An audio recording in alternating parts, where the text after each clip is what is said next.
మా బాబుకి mango juice చేస్తున్నాను. ఇలా కట్ చేసి మిక్సీ జార్లో వేసాను.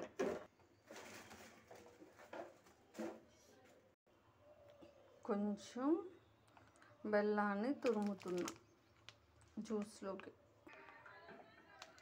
ఇలా బెల్లాన్ని తురిమాను. Summer special mango juice. ఇందులో 2 యాపిల్ పీసెస్ కూడా వేసాను. మిక్సీ పడుతున్నాం. జ్యూస్ అయింది. ఇలా గ్లాస్లో పోస్తున్నాం. పిల్లోడికి కప్పులు, గాజు గ్లాసెస్ అవి ఇస్తే పగలగొడతానని స్టీల్ గ్లాస్లో పోస్తున్నాం. సమ్మర్ స్పెషల్ అన్నమాట. ఏ సీజన్లో ఆ ఫ్రూట్స్ కానీ జ్యూస్ కానీ తింటే చాలా మంచిది, పెద్దవాళ్ళకైనా చిన్నవాళ్ళకైనా. కన్నయ్య ఇప్పుడు జ్యూస్ తాగుతాడు.